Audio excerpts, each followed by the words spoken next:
So if Jesus was to come today, what context will he find? If Jesus came today, he will find all of us being sinners. Maina was invited into that meeting. And who invited Maina into that meeting? Natembea will start now being propelled. Bethel Clouds TV, empowering lives. My name is Alvis Manguya. This is Bethel Clouds TV. We are committed to making you having the better shows. And if you have any problem with us, feel free to message us. 2 years ago,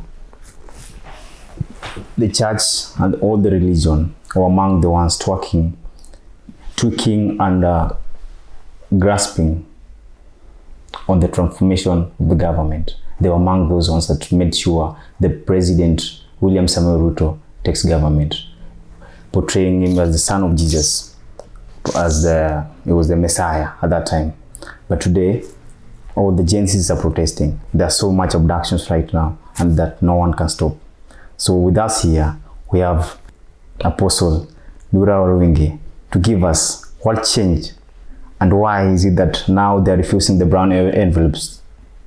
Apostle. Yes, ma'am. Welcome. Yeah. But the whole thing is not about people tracking, people saying what, when the pastor said what, because one thing people don't understand, a king in the Bible, so many kings, they started well with God. Okay. David himself started well with God. David never went to look for God, never campaigned, never sought God's help for him to become a king. He was born a king, and then God prepared a person in the name Samuel to go and anoint David. David was not even prepared. The parents were not prepared. Nobody was prepared for David. Okay. But God was prepared.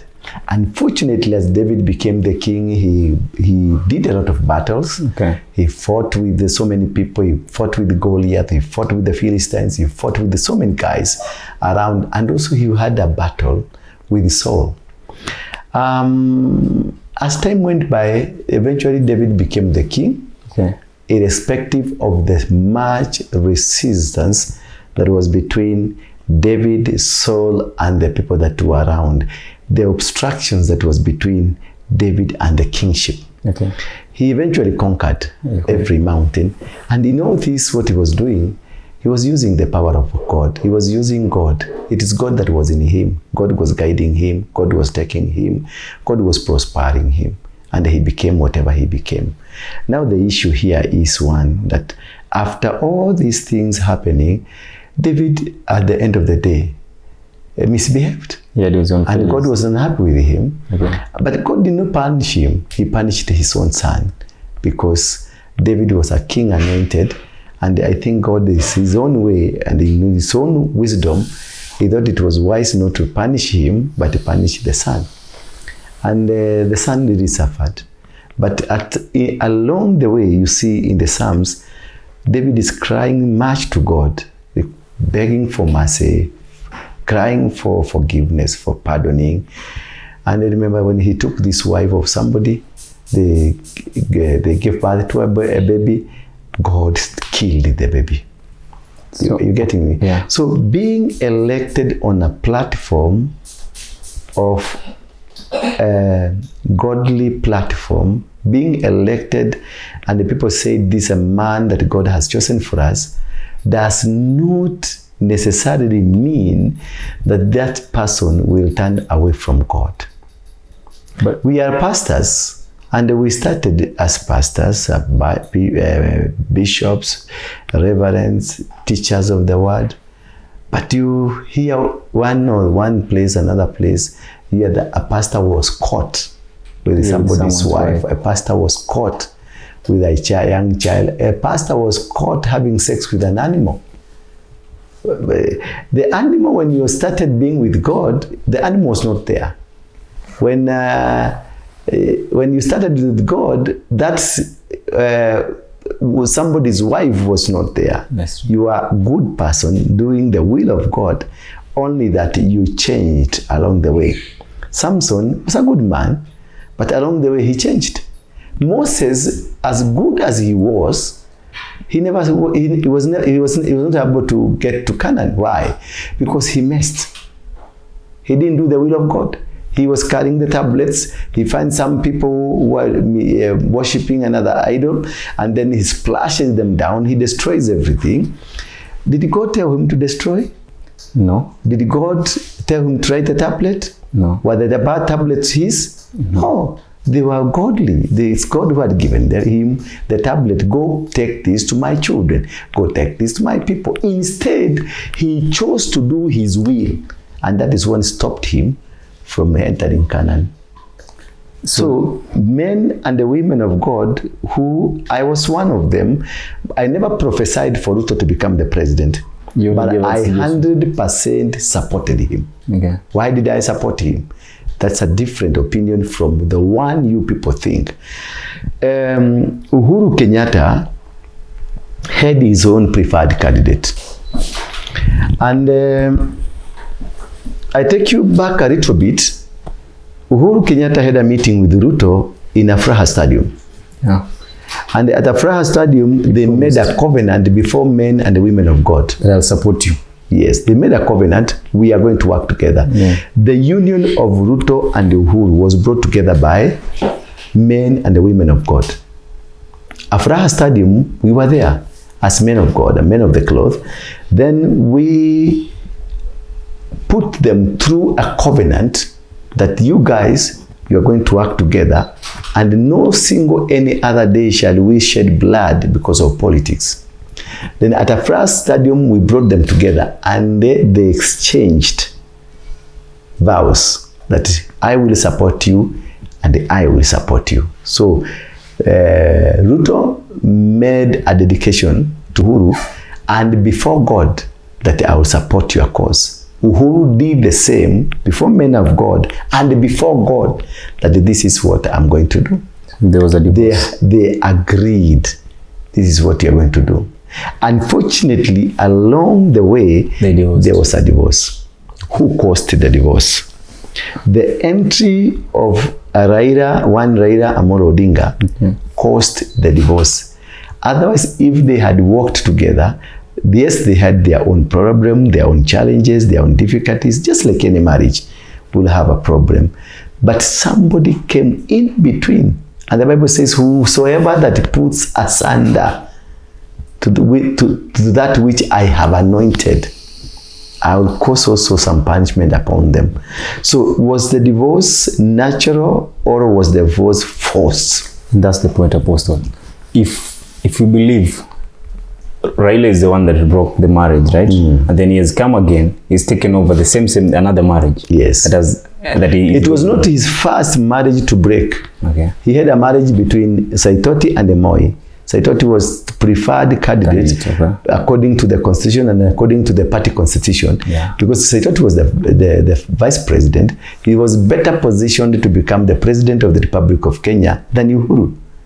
But now look, Raila comes with LDP, Tinga, and he destroys KANU. He moves out KANU, he joined NAC, N-A-R-C, the NAC of Kibaki. It was not NAC of Kibaki, it was a union of political parties, where Ngiru party was, where DP party was, where Simon Nyachai party was, and there was another one of Mother Karua party was, and this is what led to the formation of Kibaki TOSHA by Raila.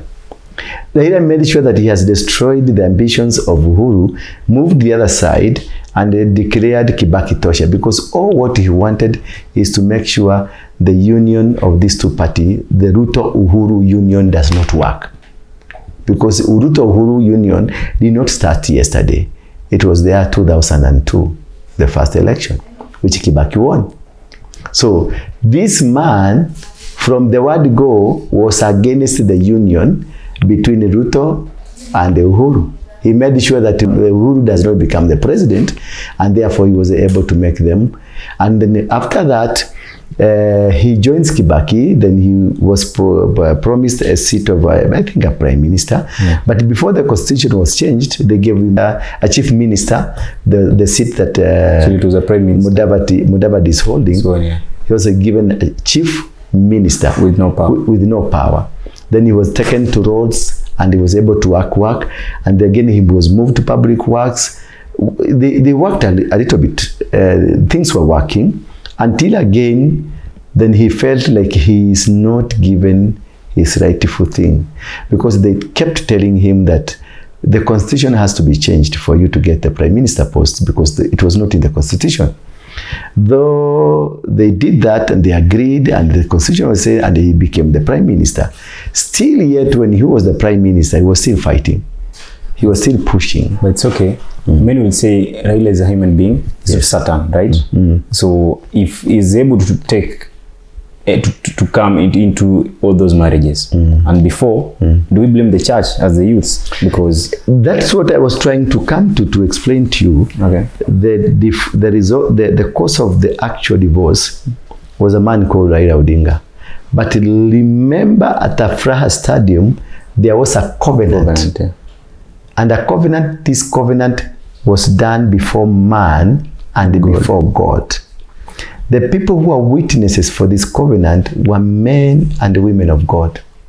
So for them, they chose to follow what they promised God. Because they promised God, Uhuru Kumi, Ruto Kumi.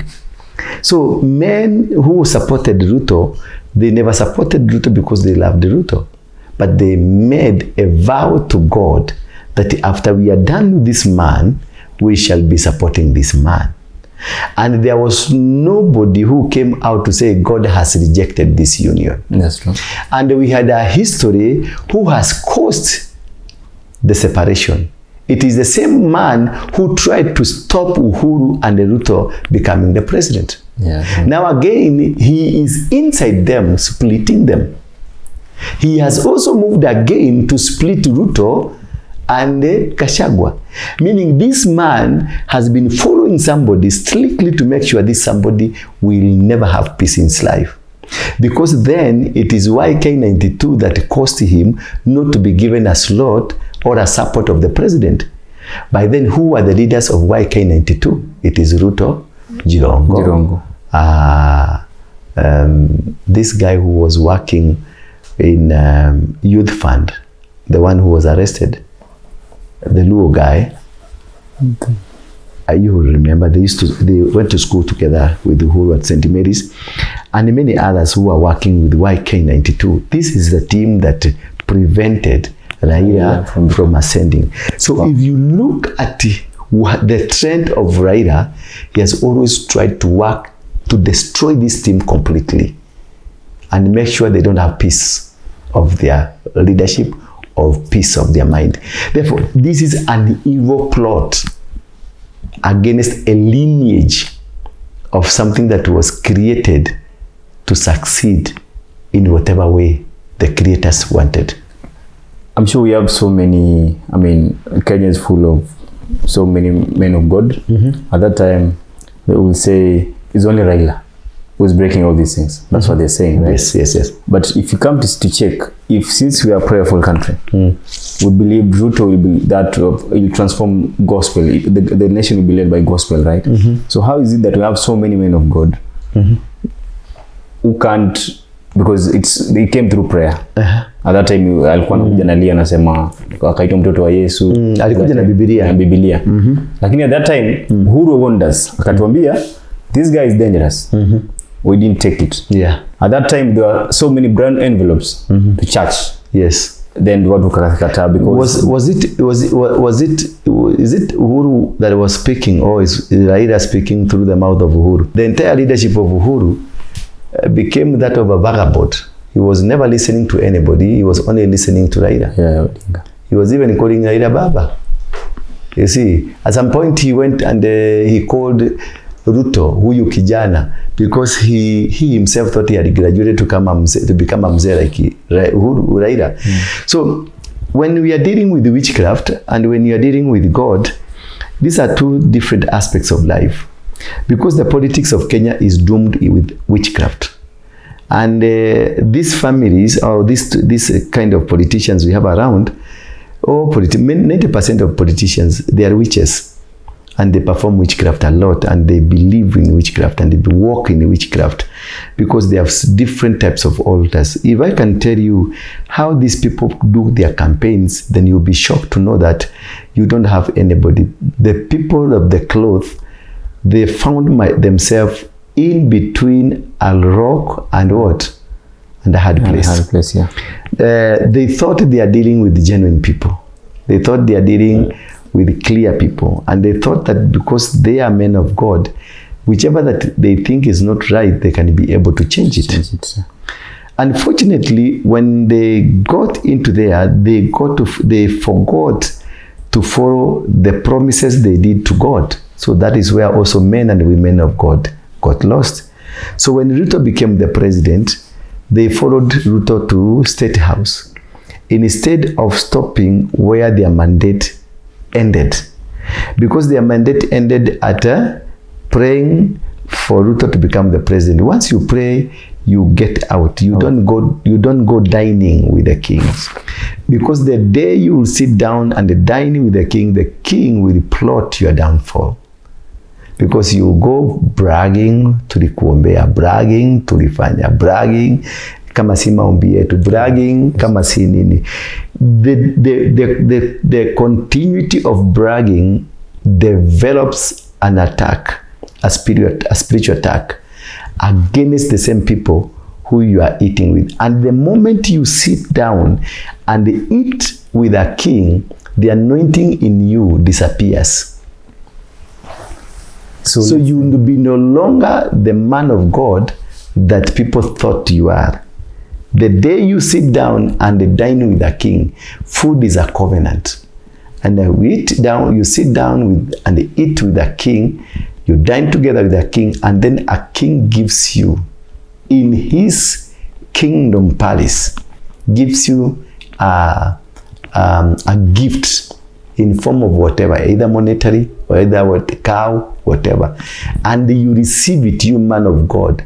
He has achieved to dethrone the anointing upon you. So was it hypocritical at that time when the president ascended into office, and then we had so much budget for praying every time in the State House? If you look at the campaign that RUTO did, yeah, RUTO is smart in terms of altars.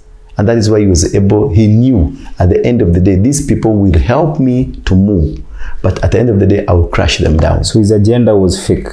His agenda, automatically, he knew because he was not only dealing with the Christian. Let me clear this. Religion. He was not only dealing with Christians. He was dealing with the entire religion. Yeah. He was dealing with the Muslims. He was dealing with the traditionalists. Yeah. He was dealing with the Reggio Maria. He was dealing with the Christian pastors and bishops, Catholic mainstream. He was dealing with them differently. Remember, he moved across the nation in independent churches, AIPCA, and he did agreement with them separately. Again, he went and deal with the Muslims, and he invited a sheikh through this guy, class 2 guy, Sudi. He invited a sheikh from Tanzania to get all around the border of Kenya and plant altars. That's a sheikh. Meanwhile, RUTO is in the church. Meanwhile, Rachel is in the church. But still, they are doing something that's very demonic. Against the will of God. Against the will of God. Yeah. Number 2, he was still meeting the elders of the Kalenjin community. He was still meeting the elders of the Kikuyu community who are not of the same faith with him, the Christian. Are you getting me now?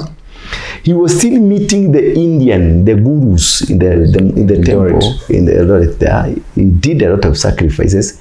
He was still meeting with other people who are praying from South Africa, but they were not men of God. But they are pretending to be men of God. So this man had lifted a connotation of a higher altar than anybody else. So he was aloof. He was far ahead of everybody in terms of spiritualism. He was smart in terms of spiritualism. Look at this sheikh. This sheikh went to every corner of the border of the country of Kenya and in all the 47 counties, and planted altars all over. And these altars, when the Raila will go to Kisumu for a meeting, he will go and appear confused. When Raila will go to Kisii for a meeting, this Shege used to go ahead of Raila.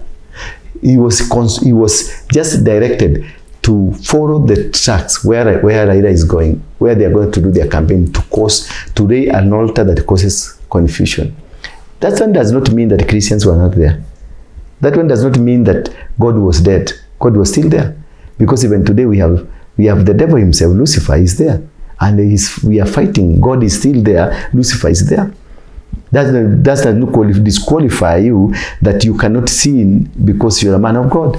That you cannot be found yourself in challenges because you're a man of God. Or you cannot found yourself misled because you're a man of God. We are all human beings. David was superior than all of us. He was misled. Solomon was even wiser than all of us. He was misled by women. But then, Apostle, yes, 80% of Kenyans are Christian. And then they are Christians by name. What is Christianity? Christianity is the belief. That's true. Christianity is understanding the doctrine. Christianity is following God strictly. 90% are Christian, but 1% are genuine Christians. But then, all these, you see, let's say the church, now the church. So all these congregants are led by one person. Like right now, you have a church, so you have congregants. They listen to you. Sometimes we have false prophets, right? Who give false prophecies, right? So these people will believe because he's a man of God. So they'll all believe. Yes. So all these people lied to Kenyans, or lied to... They never lied. Nobody was lied to.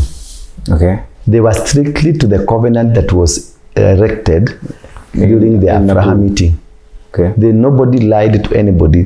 They stood with the word of God, what they promised God. They lifted their Bibles and they confessed God, we have sinned. I was in that meeting and we cried to God. Kalenjin killed Kikuyus, Kikuyus killed Kalenjins, Luo did this, Luyas, Kenyans fought each other, and it was a misgiving. Then we knelt down and called upon the name of God and promised God, if you give us this leadership, we shall be able to do this. If you hear us and confirm to us, this is what we have said, and then confirm to us, this is what we will do moving forward from here. So men and women of God and Kenyan at large, more especially the Kikuyu community, they made a vow before God. And if there is a community that fears God, is the Kikuyu community.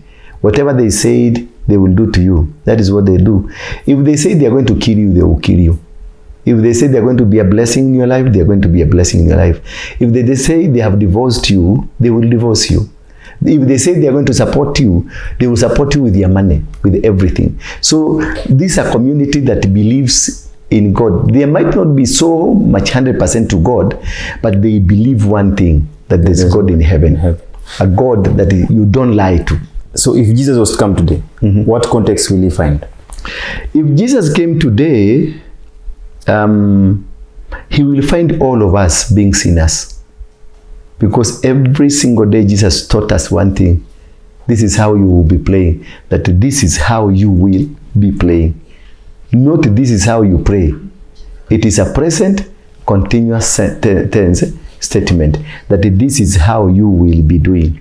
So he knew, our Father who art in heaven, thy kingdom come, thy will be done. Then down there he says, forgive us our sins as we forgive those. So it is a continuous thing that we shall be seeking forgiveness and we shall be forgiving. Because when you live or you are on earth, challenges will be happening to you. Every single day we sin. Every single minute we sin. Jesus himself said, if anybody comes and tells you I'm not a sinner, then already he has sinned because he has lied to you. Get me? So all these that are happening with us, it is not that these men and women are supernatural, that whatever they said, it was written in heaven. No.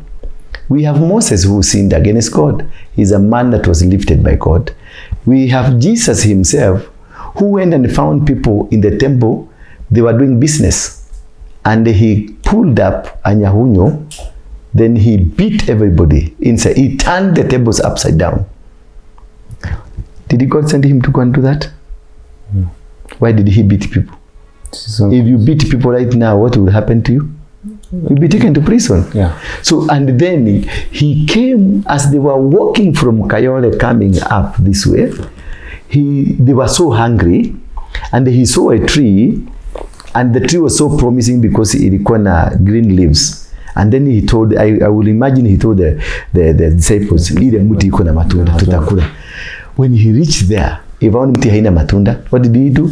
He cursed the tree with a lot of bitterness because of stomach. And until today, the tree has never recovered. So, Apostle. So these things, they do happen. All the men in the Bible, including Adam and Eve himself, they made a mistake that made God not to be happy. The clergy, the Pentecostal, whatever they called themselves, they didn't know the snake that they were dealing with. So let's say today, if the same clergies and the same religion comes again and tells us RAILA is the best, so do we still need to believe? Because no. It is God who commands things to happen. When you refuse to hear God very well, God will cause you to do a mistake that will make you repent. Look at now. America, 7 months down the line, America were pro-Lucifer. Yeah. And everybody was talking about Lucifer. And the celebration, Halloween celebrations were done. Others were saying now, me, I was not born a man, I was born a woman. There was blasphemy. Blasphemy. Everything, gay, lesbianism was too much, and everybody was talking about it, and it was normal. Even children now, they were calling their moms, Mom, I have discovered I was not supposed to be born a man. I was supposed to be born. I want to be taken to hospital so for my gender to be changed. And so many young people have been done that. Yeah. Now, how did God change this? He brought in Trump again. No, he didn't bring Trump first. He caused disasters in America. Between the leadership? In the country itself, a lot of disasters, things were happening here, strange things were happening. The latest was the fire of the LA, is it Los Angeles? California. And California. The latest was the fire. By the time Trump was being sworn in, America was confessing to Jesus. Yes. So there are things God will cause, there are things that will happen to us. Remember, when you are doing the elections, RUTO got votes from Kikuyu land, but it's not as much as they could have wanted. Kikuyu voted only 43%. But now, as we are talking, then Kikuyu were not united because of Uhuru. Kikuyu were fighting, the Nyeri Kikuyu, the Muranga Kikuyu, the Kiambu Kikuyu, the Kirinyaga Kikuyus, the Meru Kikuyus were not really together. But as I'm talking to you, all Kikuyus are one. Anybody who is trying to stand against the Kikuyu community is met with something that he cannot imagine. Gachagua has become a hero from nowhere. Gachagua has become, he's a king from nowhere. And anybody attacking Gachagua is attacking every Kikuyu. Why? God has used this situation that is happening to unite Kikuyus. Why Kikuyus and not Kalenjins and not Luos? Because the revival of the gospel of Jesus Christ was to be started from Mlima, Mount Kenya region.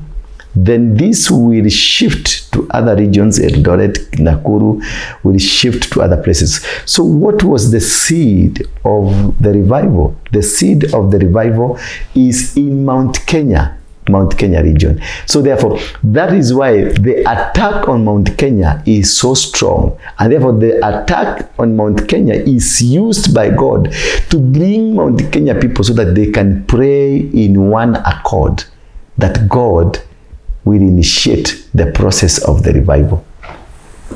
If you come outside here, the youths will tell you we are the ones going to change the revival. Yes. You're telling us that it's more about Mount Kenya. Yes. Why Mount Kenya, not the Gen Zs? Gen Zs, if you remember this foolish called Mahali Muhammad. Yeah, Farah Fala Marim, the name itself says Fala. Fala is a Fala Marim. He said that few rich Kikuyus have brought down their children to come and demonstrate. If I were the president, I would have killed because they were Kikuyus. Tribal. They were tribal. They were Kikuyus. Let's stick there. They were Kikuyus.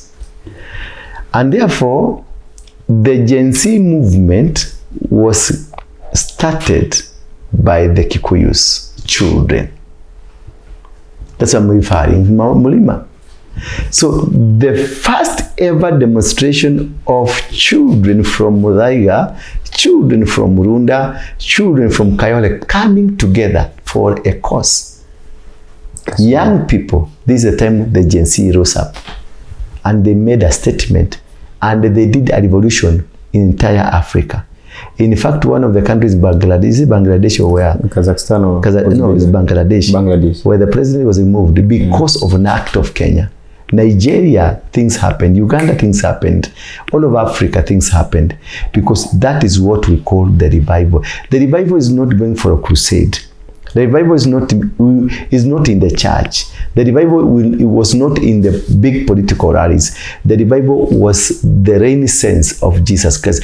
People now talking about Jesus Christ, seeing Jesus Christ in bars, in wherever we're going, in matatus, a revolution coming that everybody now is talking about Jesus Christ. Everybody now is saying the world is coming to an end. Everybody now is talking this. Every politicians are saying this. Men and women of cloth are saying this. All people around Kenya, the advocacy of the word of God is on a higher note. 2 years ago, nobody wanted to listen to men of God or the word of God. But now if you go to the TikTok, you'll see young girls and young boys speaking powerful words and powerful revelations of what God wants to do in Kenya, and things are real. And these are young people who would not have wanted to be associated with the church, but also they're still not associated with the church, but they are doing something out there which has never been done anywhere in the world. A few months ago, the church started returning the donations. They termed it as evil because they don't know where the money is coming from. Because right now, the Kasongo, the president, right now, he's called, before he was the high priest, but now he's the high priest of corruption. That's what it said out there. So, recently, some men of God have started now calling for him to bring that money. So, are we confused, or are these... When people mention about the men of God, you are speaking as though men of God are angels. We have these men of God who are calling them men of God, but they are devil worshippers. There are people we call themselves men of God, but they are gays, others are lesbians. There are people who are calling men of God, but they are night runners. So what I'm saying, whoever that is returning money was firefighting, was doing just a PR. So those are stunts. Because have you heard the money was returned? Did you see the money being returned? In any case, when the money was sent, who announced that the money was being sent? Because I hear it's for another church that RUTO sent 5 million. When the money was sent, did RUTO announce I'm sending 5 million? Did he announce? No. Why you who received now, you want to announce it that come for your money? That's hypocritical. That's PR. That's a kind of a hypocritical kind of clergy people that we are talking about. Nobody would not want money. Even myself, RUTO calls me tomorrow. I'll go and pick it. Nitachukua tu. So tuseme sasa, ni wapi pesa imeandikwa shetani? Sasa tuseme sasa, I need the money. Kanisa wanagombana. Kwani Sakayo of the Bible, the tax collector. The tax collector, was he a good man? Why did Jesus go to dine with him in his house? Wanted money. Have you ever heard that Jesus ever went to Matthew's house or to Lucas' house or to anybody, the closest people around him? No. He never went. But when he heard this man has money, he went there. Recently. Why was he going in the night to dine with the tax collector? And he went there and they told him, half of the riches you have, bring it to the kingdom. Because Jesus needed money. I also need money. So the church needs money. Yeah, Ruto bring money. So recently, it's like the church, because you see, the now, you know, before you were the Mungiki lead, but now, I don't know if he is your relative. Maina Jenga. Maina Jenga is my first cousin. But now, you know, before he said he's now a preacher. That's what he said. Yeah. But we are seeing fighting Gachagut's wife during like church. Yes. Does that stop him from being a preacher? That's what you want to know. Me fighting you, does it stop me from being a preacher? It doesn't stop me, but then... What is a preacher? Who is a preacher? They call themselves men of God. Yeah. Is a Muslim sheikh a preacher? No. Yes. Can you look at your dictionary and look at the term preacher? Preacher does not qualify you to become a man of God. Anybody who speaks before the crowd is preaching. Okay. When Raila goes, Sema haya, that's preaching. You get me? Yeah. So what is very important to understand, Maina Jenga, with what he's doing now, what I want is to condemn with the strongest term whatever he's doing. He shouldn't be interfering with anybody, because he went to Waruinge the other day. Nobody interfered with him. He goes to his meeting, nobody interferes. So therefore, you should not interfere with anybody, because you have the freedom of speech, freedom of association. And if you are not invited to any meeting, don't invite yourself. So is he Ruto's project? Maina is a Ruto's project. But here, look here, before we get to the being a Ruto's project, there is something I want to look behind. That Maina does not live in Nyeri. Maina does not live in nearby the suburbs of Nyeri. He lives either in Nairobi, Laikipia, or Nakuru. That is where his homes are. Now, this meeting that was called to Nyeri, where the wife of the deputy president was, Maina just appeared, timely appearing. And after Dorcas went, Maina decided to kneel down and to be prayed for. These two men, three Wakorinos, came and told him, now you need to repent, kneel down. We want to change you now. We want you to make you a Christian. That thing, I didn't see it adding up. That was gimmick. The person that was set up is Dorcas. The organizers of the meeting were part and parcel with Maina Jenga. Before that meeting, when Maina Jenga was in Nyeri, in another meeting, Waruinge Stadium, I saw the Wakorinos with yellow clothes, with the turbans. They were with him for prayers. The same people that were with him in Waruinge are the same people that were with him, that were with Dorcas. So who is playing games? Could be the second family being dragged into something they're not understanding. Could there be some infiltration that is being created around them, so that they will find themselves in such situations? Because I'm not convinced how Maina, because I know Maina is my first cousin. He will never invite himself until he is invited. Maina was invited into that meeting. And who invited Maina into that meeting? Could it be the organizers?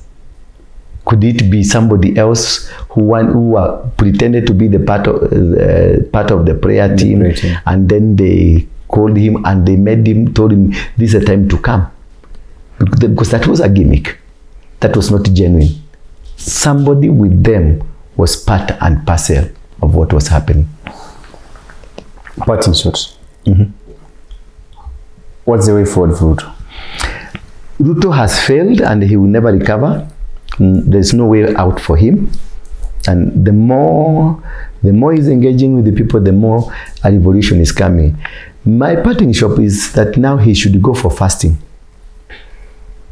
A real genuine fasting, because and they call all the people that were praying for him to become president, that these people may pray for Raila to win AU. Is it AUC? Yeah, the AU. AUC. Yeah. that everybody who prayed for Ruto to become the president, because he said, I was prayed into power. All the sheikh that he was using to plant altars, the men and the women of God, the Hindus, the witches, the whatever that he was using that made him to rise into power. Because people don't understand about the altars, will come and speak to it later. Yeah. He gathers them again that they may push the RAILA agenda to become a reality. Because if this fails, the RAILA agenda fails, there will be a mass walkout. Right now, there is a mass walkout resignation in the government that you will start seeing it from next week. Mass resignations. Or maybe next month, not only next week, but maybe next month, sooner. Yeah. There will be mass resignation. There will be mass defections.